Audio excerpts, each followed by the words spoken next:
बात करेंगे डीएफए बनाने की।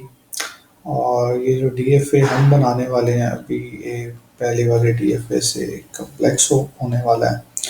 क्योंकि अगर यहाँ पे हम बात करें लैंग्वेज की, तो language is a complex language, जिसके लिए पहले भी हमने कहा था कि दो डिफरेंट लैंग्वेजेस का आप डिफरेंटली सॉल्व करें और फिर सेट ऑपरेशन से आप उसे कंबाइन कर लें। अब इसके अंदर आप कह रहे हो कि x belongs to sigma star, और जिसमें 0 और 1 के कॉम्बिनेशन हैं। x इसमें एज अ डिजिट या एज अ नंबर की बात हो रही है, एंड समेशन ऑफ x, इसका मतलब है कि नंबर ऑफ एलिमेंट्स जो हैं उनको अगर सम किया जाए, ये दोनों चीज़ें 2 से डिविजिबल होनी चाहिए। अब ये लैंग्वेज काफ़ी कम्प्लेक्स होने वाली है, और उसका रीज़न क्या है? उसका रीज़न ये है कि अगर ये लैंग्वेज बनाए, ठीक है, ज़ीरो, क्या ज़ीरो आपके पास 2 से डिविजिबल है? यस, एज अ नंबर भी और एज अ डिजिट भी।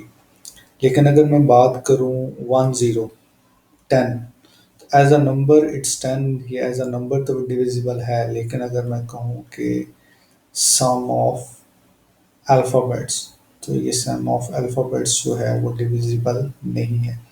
तो जब इस तरह का सिनेरियो हमारे पास आता है जिसमें डीएफए के लिए कंडीशन कम्प्लेक्स हो जाती है, तो इस केस में हम एक जो है क्लोजर प्रॉपर्टी को हम यूज़ करते हैं, closure property of finite automata.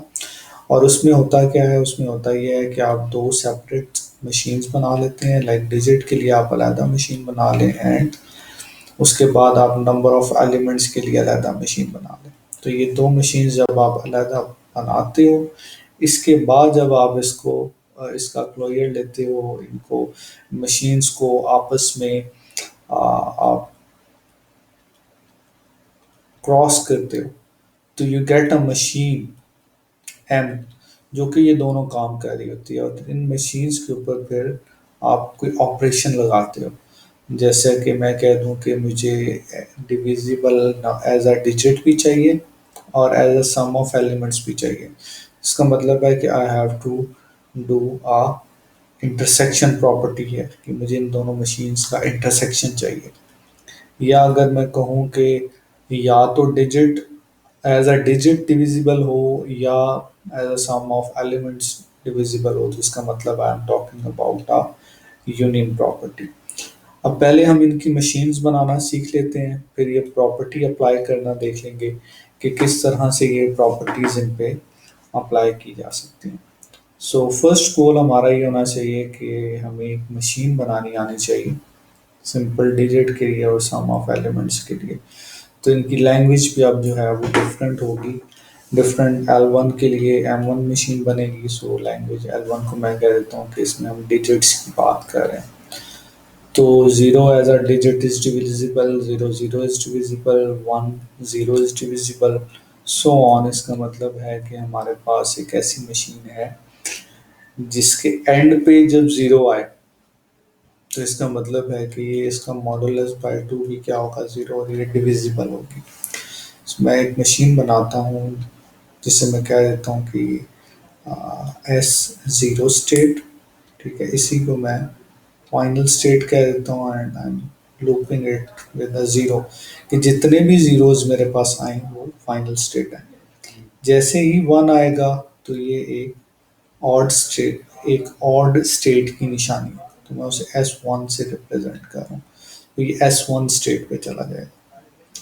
अब जब डिजिट की बात हो रही है, तो 1 is a odd, 1 1, 11 is a odd, 1 1 1, 111 is odd. इसका मतलब है कि जितने भी वंस आते रहेंगे वो ऑड पोजीशन पे ही रहेंगे।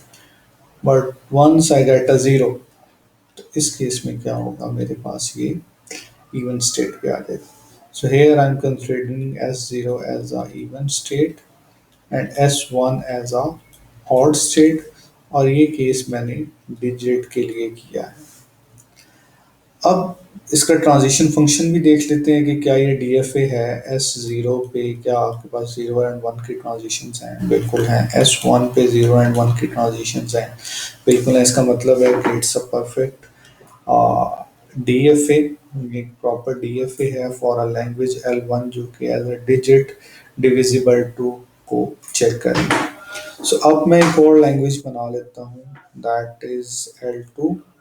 और अब ये समेशन ऑफ एलिमेंट्स की बात हो रही है। इसका मतलब है कि zero is a even number, like इसमें कोई वंस नहीं आ रहे हैं, जीरो जीरो आप कह लें, लेकिन यहाँ पे क्या होगा, one one. One one is a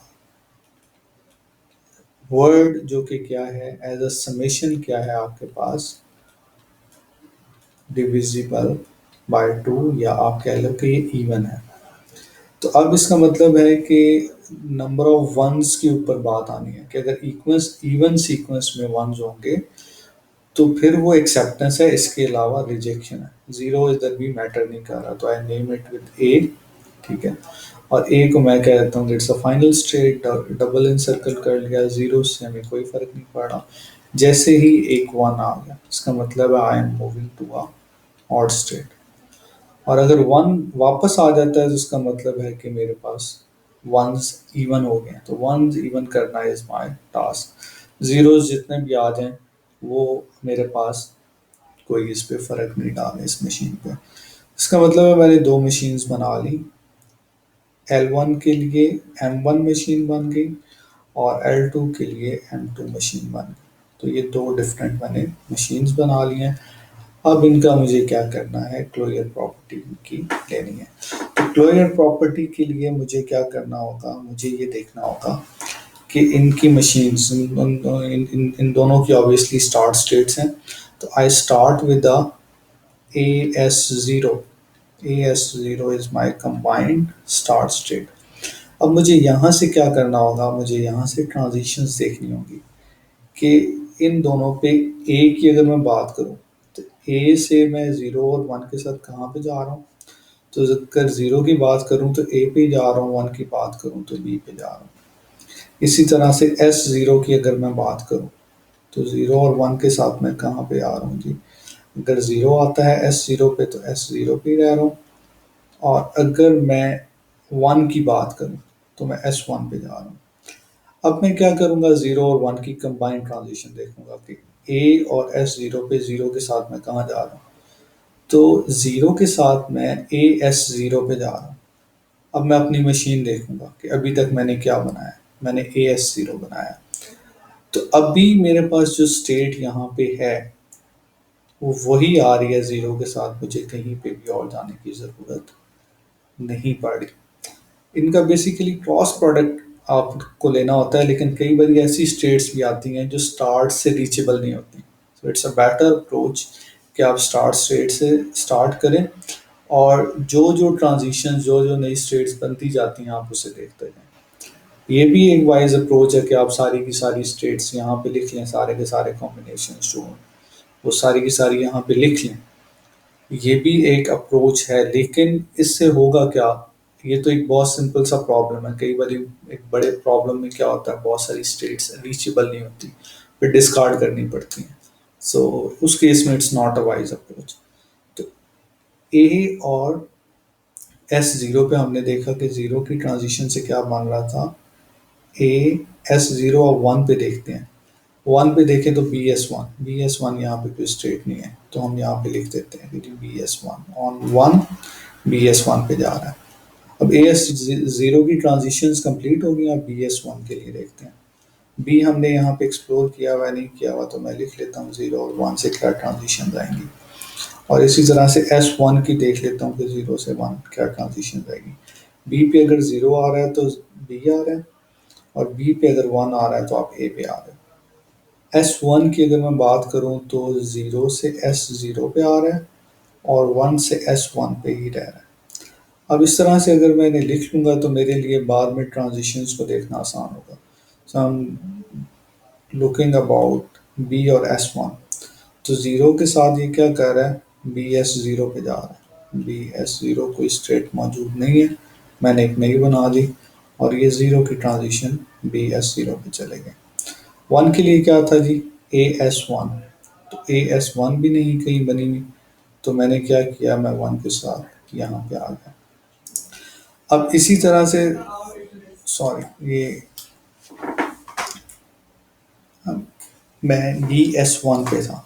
so B S one से ये मेरे पास वन के साथ ट्रांजिशन आ गई। So first two states are now covered. अब हम देखते हैं बी एस ज़ीरो, बी और एस ज़ीरो को देख लेते हैं। तो ज़ीरो के साथ क्या हो रहा है जी, बी और एस ज़ीरो ही आ रहा है। और अगर वन देखूँ, ए एस वन, तो ए एस वन पे मैं वन के साथ आ रहा हूँ। ए एस वन को अगर मैं देखूँ तो ज़ीरो के साथ क्या आ रहा है, ए एस ज़ीरो।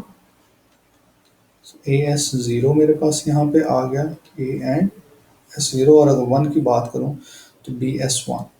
सो यहाँ से क्या आ गया, बी एस वन। सो अब मैं इस मशीन में देखता हूँ कि मेरे पास ए एस ज़ीरो पे स्टेट्स कंप्लीट हैं, ज़ीरो और वन की ट्रांजिशन है। बी एस वन पे देखा तो ज़ीरो और वन की ट्रांजिशन है। पी एस ज़ीरो पे देखा तो भी है। अब इसका मतलब है कि ये सारी की सारी ट्रांजिशंस और सारी की सारी स्टेट्स मेरे पास कवर हो चुकी हैं। कोई भी अब न्यू स्टेट नहीं बन सकती और इन पे सारा ट्रांजिशन फंक्शन मैप हो रहा है। अब बात आती है फाइनल स्टेट बनाने की। तो अगर हमने करना हो M one intersection M one M two, अगर इस तरह की मशीन बनानी हो तो इन दोनों की जो फाइनल स्टेट होगी वही एक फाइनल स्टेट बनेगी, that is a S zero. तो अगर ये अबव क्वेश्चन को मैं देखूं तो मेरे पास जो आंसर आएगा वो आएगा A S zero is my final state.